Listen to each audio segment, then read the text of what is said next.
The capital saw its first snow since winter began, the cold wind carrying fine snowflakes, mercilessly beating against my thin cloak.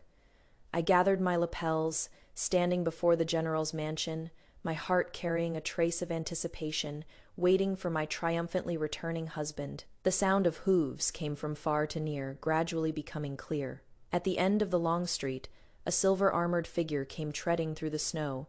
It was my husband, Gusi. His bearing was still tall and handsome, only now there was an added coldness and killing intent between his brows from the battlefield husband. I called out softly, my eyes brimming with the joy of reunion after a long separation. He dismounted, those usually deep eyes only glancing briefly at me before coldly shifting to what was behind him. A magnificent carriage stopped before the mansion gates. The curtain was lifted by slender jade-like fingers, revealing a delicate, dewy lotus, like face the youngest daughter of the Ministry of Personnel Vice Minister's family, Su Yanner. She wore a pink silk dress, appearing all the more pitifully delicate in the wind and snow. Ah, see Gege, it is so cold outside. Su Yanner spoke softly and weakly, her voice as if it could melt ice and snow. Hearing this, Gusi's brow instantly furrowed tight. He strode forward quickly, carefully embracing her in his arms, his tone full of gentle care. Yanner, you've had a hard journey. Come inside first. In that moment, my heart felt as if it had been completely frozen by the depths of winter. He didn't even spare me another glance before embracing that woman and walking right past me, stepping through the gates of the general's manor. I stood there alone, all by myself in the swirling snow, like an utter joke. I took a deep breath, forcing down all the bitterness and sourness rising in my throat, struggling to maintain a calm facade. The welcoming banquet was held in the largest warm pavilion of the manor, filled with guests all prominent figures of the capital. They raised their cups and clinked glasses, all celebrating GUC's triumphant return and his promotion to Grand General as the lady of the house. I naturally had to arrange everything. I changed into a bright red brocade dress, wearing a flawless, proper smile on my face as I moved through the crowd. Gusi sat in the seat of honor, and Su Yanner that position that should have belonged to me. She actually sat beside him with complete composure, accepting everyone's flattery and compliments as if she were the rightful mistress of the house. He indulged her without the slightest regard for my existence. General, who is this young lady? Finally, one of Gusi's military friends who was unaware of the situation held up his wine cup and pointed at Su Yanner, asking with confusion. Su Yanner's cheeks instantly flushed crimson, and she lowered her head shyly. Gusi tightly grasped her hand, his eyes filled with doting affection as if no one else existed. That friend then turned to me not far away, a puzzled look appearing on his face. "Hey, isn't that sister-in-law?" "General, why don't you introduce sister-in-law?" In an instant, the entire hall fell silent, all eyes like sharp blades, focusing on me in unison. Gusi finally turned his gaze toward me, with not a trace of guilt in those eyes, only cold warning and bone-deep impatience. His brows furrowed tightly as he harshly scolded that friend. "Don't talk nonsense. She is just a servant in the manor, responsible for handling miscellaneous tasks." He paused, raising Su Yanner's hand high, as if announcing to the world, "Yanner is the only wife I will marry in this lifetime." I didn't cry, nor did I make a scene under the gaze of the entire hall. I slowly curtsied toward Gusi at the head seat. My voice wasn't loud yet. Every word was clear, spreading throughout the warm pavilion. "Since that is the case, this servant shall not disturb the general and Miss Su any longer. The miscellaneous affairs of this general's manor, this servant should also hand over now." After saying that, I didn't look at anyone else, and turned to leave that noisy and extravagant warm pavilion. The wind and snow outside seemed to have grown stronger. I didn't return to what was once our bedroom, but went straight to the most remote firewood shed in the manor. This was where Gusi had placed me before I married him. Back then, he was just an unsuccessful poor military officer, and I was an orphan girl with nowhere to go. He said, "Yun Ru, I am sorry to make you suffer." Once I make a name for myself, I'll make you the most glorious woman in the world." I believed him. I once thought those days of poverty yet warmth were a love engraved in my bones. I took out an iron token carved with intricate patterns from the firewood shed, something I had hidden for 3 years. Then I returned to the study, ground the ink and spread the paper, and wrote a letter of separation. "Gu Si has betrayed my deep affection and found joy in another. Though I, Shen Yun-ru, am of humble birth, my dignity remains from this day forward. Man's marriage and woman's marriage shall have nothing to do with each other. Henceforth, Lord Gu may enjoy high office and wealth, none of which concerns me. I shall seek another good man, and we shall never meet again in this life." No signature, only a bright red fingerprint, brazenly declaring my resolve. I placed the divorce letter in the most conspicuous spot on his desk, along with the matching tokens and account books that symbolized my status as the general's manor's mistress. As for the vast fortune I had earned for the Gyu family over these 3 years, I didn't take a single coin. I only took what belonged to me, my dignity. With one last glance at this home I had poured 3 years of my heart and soul into, I walked into the wind and snow without looking back. Outside the side gate of the general's manor, an inconspicuous carriage had been waiting for a long time. Seeing me come out, the coachman immediately knelt respectfully, his low voice carrying a hint of heartache. "Tower master, you've suffered." I boarded the carriage and lowered the curtain, shutting out everything behind me. "Back to Tingshui Tower," I ordered calmly, without a ripple in my voice. "From now on, there is no longer Madame Gu, Shen Yunru. In this world, only Shen Yunru, the tower master of Tingshui Tower, the #1 trading house under heaven." Gu Si didn't realize I was gone until the next morning. The hangover headache made him irritable, and he called out instinctively, "Yunru, water." However, no one responded. In the past, as long as he called softly, I would always bring warm honey water to his side at the first moment. He frowned and got up, finding the bedroom empty, without a trace of my presence. An inexplicable panic rose in his heart, and he went to the study where I usually stayed. Then he saw that glaring divorce letter, "Find another good match, never to meet again in this life." He thought I would cry, throw a tantrum, question him why he treated me. He had even prepared words of appeasement as long as he coaxed me a little, said a few soft words, promised me a position as a noble concubine. I would obediently stay by his side like before, continuing to manage the backyard for him. After all, where else could I, a helpless orphan girl with no one to rely on, go except to him? But I didn't. I left cleanly and decisively, even in a resolute manner he had never imagined. He clutched that divorce letter, veins bulging on the back of his hand. An unprecedented panic swept over him like a tidal wave. "Summon come," he roared.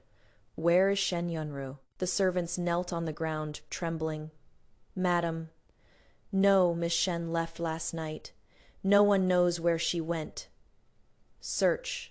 Turn the entire capital upside down if you have to, but find her." For the first time, he discovered that this woman he thought he had firmly in his grasp had vanished like a wisp of smoke, leaving no trace behind. He sent people to search every inn and estate in the capital, even all the places I had ever mentioned I might go, but found nothing. The name Shen Yunru seemed to have completely evaporated from the capital overnight. Meanwhile, I was sitting in the secret chamber on the top floor of Tingshui Tower, going through the accounts and intelligence reports from the past 3 years. Tingshui Tower was the business my mother left me. It spread across the entire country, not only the largest trading house, but also the most powerful intelligence organization. 3 years ago, I grew tired of being the tower master and only wanted to find someone sincere to live the most ordinary life with. I met Gu Si in a water town in Jiangnan when he was just a lowly lieutenant. He saved me when I fell into the water. I thought I had found that person, so I concealed my identity, took the name Shen Yunru, and followed him to the capital as an orphan girl. For him, I was willing to become a housewife, handing over full control of Tingshui Tower to my deputy, keeping only the tower master's token that could mobilize all forces at any time. I thought my sacrifice would earn me a lifetime of peace. Looking back now, How utterly ridiculous, Tower Master. My confidant, Fu Yu, the vice tower master of Tingshui Tower, stood respectfully before me. In these 3 years, the Gyu Yu family has expanded their business more than tenfold, relying on the trade routes and information you provided, especially in the silk trade in Zhongnan and the fur trade in the north. They've practically formed a monopoly. I sneered coldly. What I gave him, I will now personally take back, one by one. Pass down the order. My voice carried no warmth, only unquestionable authority. Cut off all channels providing convenience to the Gyu family. Within half a month, I want the Gyu family's silk rotting in their warehouses, their furs unsellable beyond the border. Also investigate that Su Yanner and everything about her and Gu Si during these 3 years at the border. I want to know every detail. Yes, my lord. Fu Yu acknowledged the order and withdrew. I walked to the window, gazing at the capital still blanketed in falling snow, a mocking curve forming at the corner of my lips. Gu Si, did you think I was just a servant you could push around as you pleased soon? I will make you realize exactly what you've missed out on. The once glorious Gu family seemed to have an invisible hand gripping their throat. Silk from the south couldn't be transported in. Furs in the north couldn't be sold out. Longtime business partners all turned their backs overnight, switching to a mysterious merchant house called Listening Snow Pavilion. The Gyu family's warehouses were piled high with backlogged goods, and Gu Si's father smashed things at home every day. Meanwhile, Gu Si was completely overwhelmed, on one hand dealing with the family's business crisis, on the other hand having to handle Su Yanner after Su Yanner moved into the general's residence. She began buying jewelry extravagantly and beating and scolding the servants. She cried to Gu Si, "Brother Asii, I want that hairpin with the East Sea pearl. Will you buy it for me? The servants here are so clueless too. Let me help you discipline them." Gu Si looked at her spoiled and willful behavior, yet the image of me being thrifty and managing the household involuntarily appeared before his eyes. I had never asked him for anything, and the servants in the residence were managed in perfect order under my care. Without me, the general's residence was like a ship that had lost its helmsman, completely descending into chaos. He thought of me more and more frequently, thought of the soup I made for him, thought of the clothes I mended for him, thought of my quiet silhouette reading under the corridor in the afternoon. The people he sent to find me still had no news whatsoever.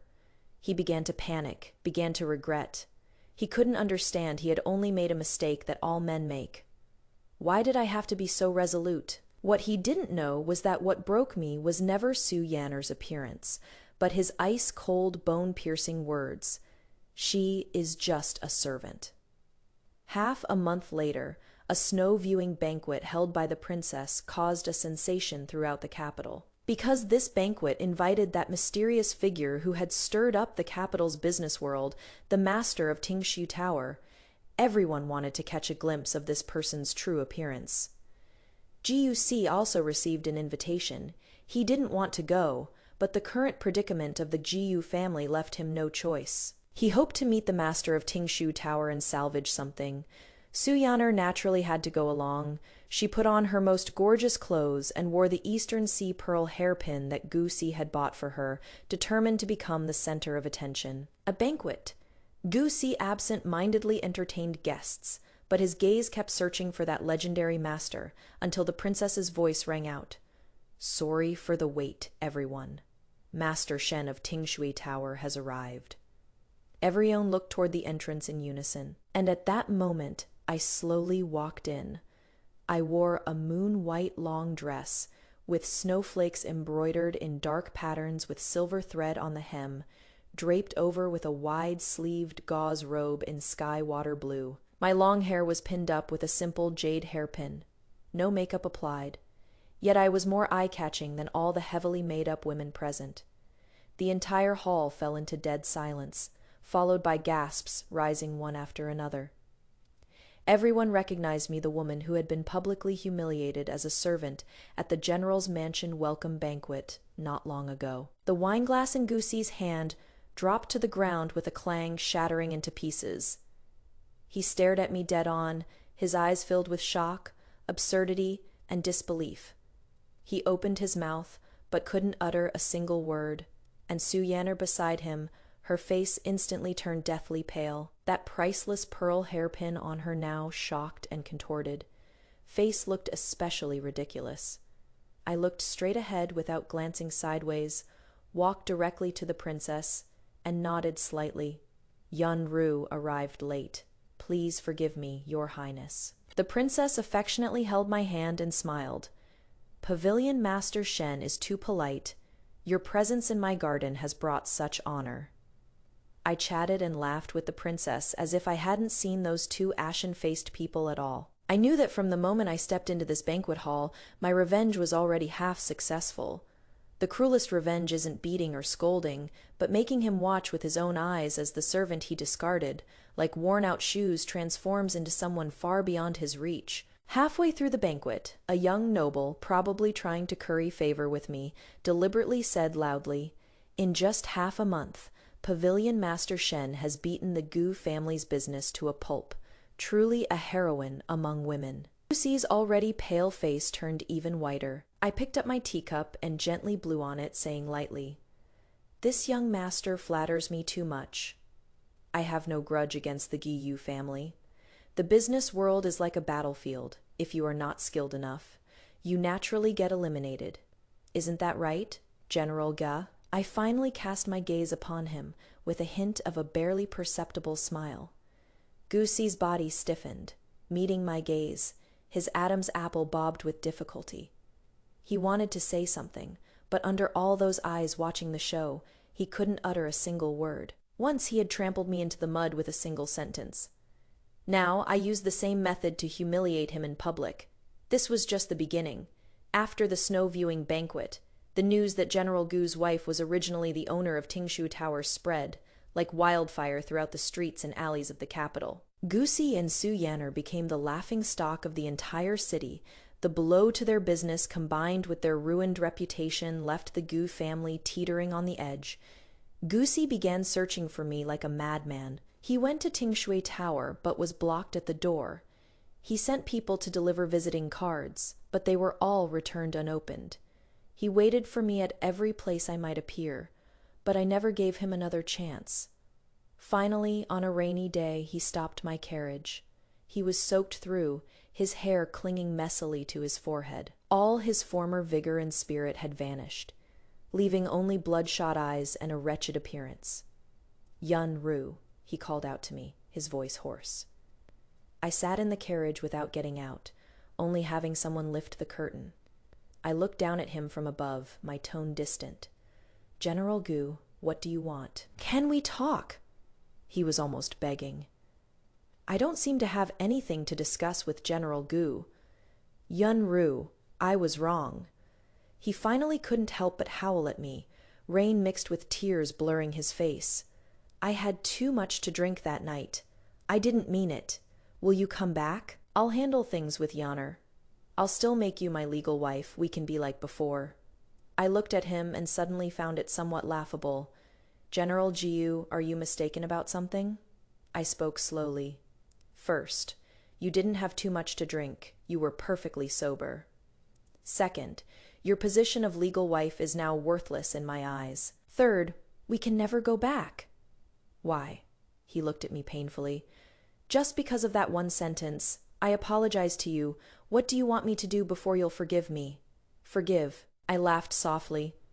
"General Gu, this isn't a matter of forgiveness or not. It is that you shattered all my affection for you with your own hands. When a mirror is broken, even if pieced back together, it is full of cracks. And besides, I never intended to piece it back together at all." "No, it is not like this," he muttered to himself, looking lost and devastated. "General Jiu, step aside. I have things to do." I lowered the curtain, my voice turning cold. "Don't come bother me again in the future.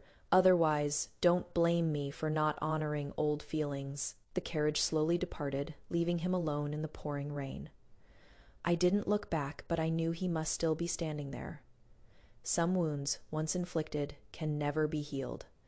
Fuyu's investigation results soon arrived at my desk. After reading them, I remained silent for a long time. It turned out that the relationship between GUC and Su Yanner was far more complicated than I had imagined. 3 years ago, Gusi lost a battle at the border and was severely wounded, hunted by enemy soldiers. It was Su Yanner's father, the garrison commander at the time, who happened to pass by and saved him. But the price was that Gusi had to promise to marry Su Yanner as his principal wife upon his victorious return. Moreover, Su Yanner had stayed at the border military camp, presenting herself as General Gu's fiancée, and cared for Gusi for 3 months. Every soldier in the army knew about it, so he brought her back to the capital and said those words at the welcome banquet, not just to humiliate me, but to give the Su family an explanation, and for his own future he chose to sacrifice me to fulfill his career and repay his life-saving debt. How ridiculous. What I thought was love was nothing but a bargaining chip he could trade for benefits at any time. "Tower Master," Fuyu asked in a low voice, "should we leak this information? That way, Gusi's reputation for breaking promises and being ungrateful would be sealed." I shook my head. No rush. I tapped the table, my gaze calm yet sharp. "Go investigate General Su's coincidental passing by 3 years ago. I keep feeling things aren't that simple. My intuition tells me there is an even bigger conspiracy hidden behind this. I can do without Goosey Eye, but if anyone thinks they can play me for a fool, they'd better not expect to have it easy." Days passed one by one, and the GU family's situation became increasingly difficult. GUC had to sell off nearly half the family's assets just to barely fill the holes in the business. And Su Yanner, after learning that the GU family was no longer prosperous, threw bigger and bigger tantrums. She resented GUC for refusing to marry her with the grand 8 sedan chair procession, making her a laughingstock. The two argued constantly, and Gusi finally saw Su Yanner's true colors. She didn't love him as a person, but rather the title of general's wife and the wealth and glory that came with it. He missed the days with me more and more, missed that home, which, though poor, was warm everywhere, missed that woman who always waited for him under the lamp with hot soup and rice ready. He regretted it so much, his guts turned green. He began trying to win me back in the clumsiest ways. He would buy the osmanthus cake I loved to eat and wait outside Tingshui Pavilion for an entire day until the pastries went cold, yet still couldn't get me to see him. He would go to the temple we once visited together to pray for my blessings, kneeling for an entire night. He even confessed his sins to the emperor at a palace banquet in front of everyone, saying he had been possessed by demons back then, mistreated his lawful wife, and asked the emperor to strip him of his general's position. The emperor naturally wouldn't agree, treating it merely as flirtation between a young couple, and laughed it off. But when these things reached my ears, my heart felt no ripples. Belated affection is cheaper than grass. What is more, I was no longer that Shen Yunru who had eyes only for him. Another person appeared by my side, the 7th prince of the current dynasty, Xiao Zhou. Xiao Zhou was the princess's younger brother from the same mother, and also the only member of the royal family who had treated me with courtesy, even when I was still Madame Gu. He was gentle and refined, brilliantly talented, and more importantly, he understood respect. He would discuss merchant affairs with me, appreciate my paintings, and accompany me in brewing tea on snowy nights. The way he looked at me was full of admiration and sincerity, not possession and control. He looked at me and said seriously, "You deserve the best of everything in this world. If you don't mind, I am willing to offer you the position of prince's consort, promising you a lifetime with just the two of us." I looked into his clear eyes, my heart slightly moved. Perhaps I should start a new life. Just as I was about to agree to Xiao Zhou, Fu Yu brought the latest intelligence, Tower Master. You guessed right. General Su's rescue was fake. Fu Yu handed over a secret report, his expression grave. The ones who hunted down Gu Si back then weren't enemy soldiers at all, but trusted men sent by General Su himself. He staged the fake pursuit of Gu Si, then showed up to save him personally, using this to coerce Gu Si into marrying his daughter. Me pupils contracted. Why? Because of the trade routes in the GU family's hands. And you, Fu Yu's voice was heavy. General, Su found out long ago that your background before marrying Gu Si wasn't simple. He wanted his daughter to marry Gu Si. then use Gusi to control the forces behind you. What a grand scheme, Gusi, even the entire GU family. We were all just pieces on his chessboard. That welcome banquet was also part of his plan. Fuyu continued. He wanted to force Gusi to publicly humiliate you, to make you and Gusi turn against each other. That way he'd have the chance to take advantage and show you goodwill. Then scheme to control Ting Shui Lu. I only felt a wave of lingering fear if I hadn't decisively left. If I had still held fantasies about Gusi, then what awaited me would be an abyss of eternal damnation. What the Su family wanted was never a general as a son-in-law. But the Tingshu Tower behind me, does Gusi know about this? I asked calmly. Based on the intelligence, he should still be kept in the dark. I closed my eyes, fingers tapping the table one by one. This matter was no longer a personal grudge between me and Gusi. He was involved in treason. I couldn't just stand by and do nothing, Fuyu.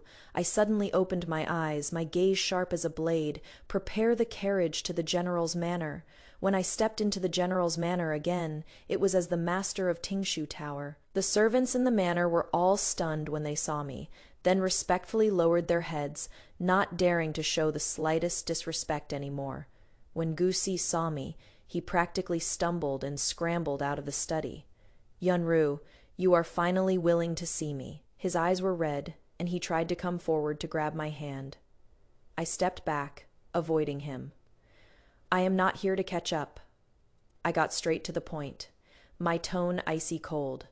I am here to discuss a deal with you. He was stunned. I threw the evidence of the Su family's treason heavily onto the table in front of him. The Su family wants to use you, use me, to plot rebellion. Now, I want you to cooperate with me to catch them all in one sweep. Gusi looked at the evidence, his expression shifting from shock to rage, then to bone-chilling coldness. It took him a long time to digest this fact, the so-called life-saving grace. The reason he betrayed me for was nothing but an elaborate scam from start to finish. He'd been played like a fool by the Su family, and he'd pushed away the person he treasured most with his own hands fine. He lifted his head, his eyes filled with overwhelming hatred and regret. I'll work with you. He looked at me, a hint of pleading in his voice. Yunru, after this is all over, will you give me another chance? I didn't answer. Some mistakes. Once made, leave no room for second chances. Gusi and I joined forces to set up an inescapable trap. I used Tingshu Tower's intelligence network to collect all evidence of the Su family's treason, including their hidden armory and the list of court officials they'd colluded with. Gusi used his status as a general to pretend to cooperate with the Su family, luring them out step by step. Su Yaner became our tool for passing false information. She thought Gusi had finally come around and hung on his every word, never knowing that everything she said had long been part of our calculations. Finally, on the night before the Su family's planned uprising, GUC lured General Su into the palace under the pretense of a meeting. Meanwhile, I led the Imperial Guard and Xiaozhou, carrying the Emperor's secret decree, and swept up all of the Su family's accomplices in the capital in one fell swoop. By dawn, the situation was settled. The Su family's treason was proven with solid evidence, and the entire clan was sentenced to execution. When Su Yaner, who once flaunted his power before me, was escorted to the execution ground in prison clothes, he saw me standing on the city tower. His eyes were filled with resentment and unwillingness, but I just watched him calmly until his figure disappeared into the crowd. After the dust settled, Gusi knelt before the general's manor for a day and a night. He didn't ask me to come back, only wanted to see me once. In the end, I went to see her. He had grown much thinner and more haggard, with none of his former pride left in his eyes. Yun-ra. When he saw me, his lips moved, but in the end he only said 3 words, "I am sorry." These 3 words he said with great difficulty, yet with utmost sincerity. I looked at him quietly. What is done is done. You exposed the Su family's crimes and rendered great service. The Emperor will rely on you. From now on, take care of yourself. After saying that, I turned and left Yun-Ru. He suddenly embraced me from behind, using all his strength, his voice trembling and desperate. Don't go. Please don't go. I know I was wrong. I am not a good person. I'll give you my life, just please don't go. Okay, I don't want your life. I didn't struggle, just said calmly, Gusi, let go. What was between us ended long ago. No, no, it is not over. He shook his head stubbornly. I lost you, and I'll find you again. Whether it takes 10 years, 20 years, or a lifetime. I'll wait until you are willing to look back at me. I gently pried his hands away. Gusi, do you know? There is something in this world called spilled water that can't be gathered back. I didn't look back again, walking out of his world step by step. After that day, Guc resigned from his position as Grand General. He didn't come to pester me anymore. I only heard that he started learning to do business, learning to manage properties, clumsily walking the path I had once walked. Everyone in the capital said Gusi had gone mad, and when Xiaozhou proposed to me for the third time, I finally nodded. On the day of the grand wedding, with a dowry stretching 10 li, the whole city was stirred. As I sat in the bridal sedan heading to the 7th prince's residence, passing by the general's manor, I inexplicably lifted a corner of the sedan curtain. I saw Gusi standing under that crabapple tree we had once planted together. He wore a long blue cotton robe washed. So many times it had turned white, his figure thin, with white hair already appearing at his temples. He just watched my bridal sedan from afar, neither approaching nor making a sound. In that instant when our eyes met, I saw him smile. That smile was uglier than crying, filled with endless despair and blessing. I silently lowered the sedan curtain, blocking out that lonely figure. Some people, once you miss them for a lifetime. My new life has just begun, while he will spend the rest of his life in endless regret.